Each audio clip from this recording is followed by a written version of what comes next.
And that's the idea that makes the mirror such an interesting idea, an interesting place. It's because people go into it and they don't know what's lying ahead. They don't know what lies in the dark below. And that's what makes it so mysterious, so interesting, because you don't know the danger that lies ahead. You don't know the danger you'll face. And for a mere mortal, that's got to be very scary. But it's just what describes the mirror perfectly is fascinating. Because the way you think about it, it's crazy what goes on in there.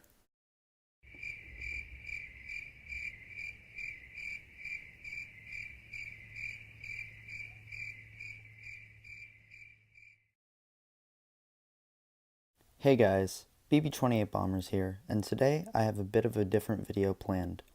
I currently take AP English Literature, and I thought it would be a fun project to talk about a work I've read from my class, for a number of reasons.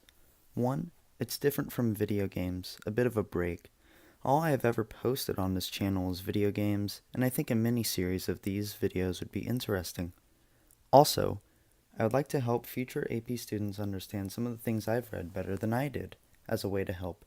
Before I begin, I would like to mention that any music used in this video or any art used is not by me and belongs to its creators, which I will link in the description. Without further ado, here's an analysis of the lore of Beowulf, the Mirror.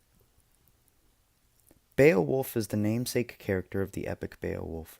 He is a larger-than-life heroic warrior who hails from Geatland, and the eventual dragon slayer, the killer of the infamous Grendel, and later his mother. What led to these fateful battles, these confrontations? Well, Grendel was a notorious, monstrous creature who terrorized Heorot, the village belonging to King Hrothgar, in events prior to the epic. Beowulf had heard of these events and, following preparation, embarked on a journey with his men in service to King Hrothgar to slay the monster who terrorized the village relentlessly. In a swift encounter under the eclipse of night, Beowulf skillfully slays the brutal monster, seemingly ending the threat of the monster for good. But the darkness has an envoy, a name. Grendel's mother awaits in her homeworld, the Mere, and smells the blood of her lone son on the hands of the Geat hero. With only half of the war finished, Beowulf and his crew venture to the dark below within the Mere, with a battle between the darkness and the light awaiting them. As they approach, Beowulf must first pass through the gateway into Grendel's realm. The Mere beckons them. The most daunting challenges a hero can face come with adversity, the idea of the deep unknown, and the darkness surrounding the hero. As Beowulf and his crew get a lay of the land, Beowulf learns from Hrothgar and his men that this is no easy terrain to venture to. The haunted Mere is terrifying. The poet creates such an ominous, chilling idea of not even the monster itself, but simply the Mere it lives in. The mood, as the men approach, is solemn and dreary. It is unnerving. From Hrothgar's point of view, it is a hellish dimension. No one relishes going into it, and no hero returns home once they do. Despite this, however, Beowulf remains stalwart in his mission. An adept warrior, he feels he is ready for the challenge. At this point, Beowulf sits at the line between the darkness dimension and reality. The Mere is a powerful place. Only the darkest of monsters dare reside in it, and no mere mortal has ever been known to venture into it and come out alive. The imagery used to describe the Mere is not only descriptive and largely effective, but it also induces many different strands of thought within a reader. The Mere is dark enough of a place to make King Hrothgar himself shudder. It is the chilling, shady imagery that describes the monster's dimension that proves the main point that the poet is trying to convey, that this Mere, the domain of the darkness itself, is no place for a simple battle. It is a dangerous place, so unexplored that the Mere bottom has never been sounded by the sons of men. Essentially, Hrothgar explains to Beowulf that, should he even make it to the monster's habitat, he would be one of the first to ever experience it. Before he is even able to make his way to the beast, he must go through the entrance, which in itself is a dark, musty labyrinth. Hrothgar describes it as a frost-stiffened wood above a mere, The overhanging bank is a maze of tree roots mirrored in its surface. The idea alone that it is an arduous task to simply navigate the realm of the monster is a shuddering one. The hero is truly stepping out into entropy, the true unknown.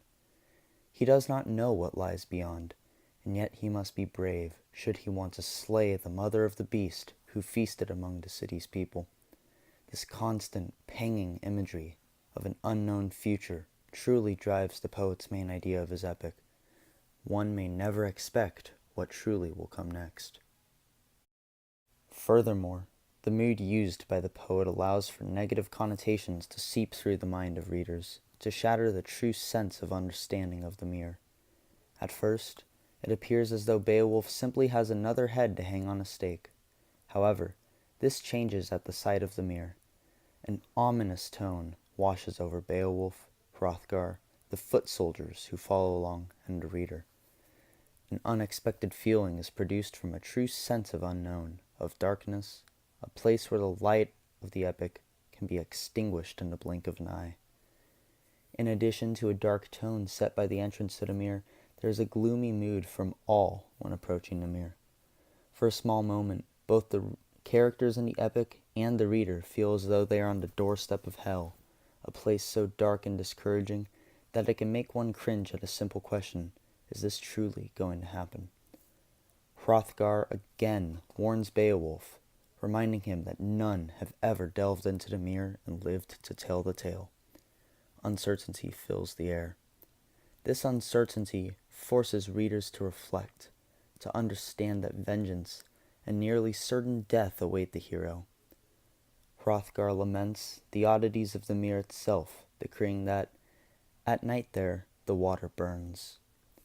Beowulf is truly stepping into fire, a possible doom if he goes into the mere.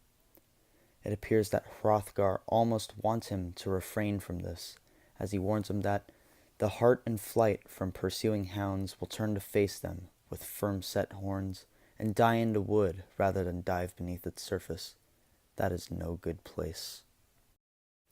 There is a lot of interesting ideas conveyed in this last sentence. When it is taken into consideration that a deer is the prey of a hound, it's interesting to note that the hart would rather turn and face death than look into the eye of the mere. That is the threat that lies below. The fact that a deer, a helpless animal in the face of hounds, would rather face the clawing, the gnawing of the hounds, rather than jumping into the burning water, is interesting. It shows that it would be more sufficient and more painless to die in the light rather than perish in the blackened depths that live below. All this sets a mood, an idea of uncertainty, and a feeling of darkness that sweeps over and envelopes the truth of the mere. And finally, the poet uses Hrothgar as his point of view to truly assert just how terrible and vile the mere is. The king of all people is the most hesitant and petrified to approach Grendel's mother in her own home. He places the plight of the battle on Beowulf in an attempt to bring the pressure of the mere and the darkness he feels off of himself. While his people are dependent on the Geat hero, Hrothgar appears nervous and somewhat scared for Beowulf. His uncertainty is what makes the mere appear as ominous as it is. It is his numerous warnings and words of advice for Beowulf that characterizes him as afraid of the looming threat within the mere, afraid of the challenge and the darkness within. He places trust in Beowulf to finish the job, to save him and his people from any more loss, murder, destruction, and, despite this, he seems to want to hold the hero back, as if to protect him. Despite never having plundered the depths of the mere himself, he feels restless, uneasy. He calls upon Beowulf, reminding him that help depends on you and you alone. The gap of danger where the demon waits is still unknown to you. Seek it if you dare.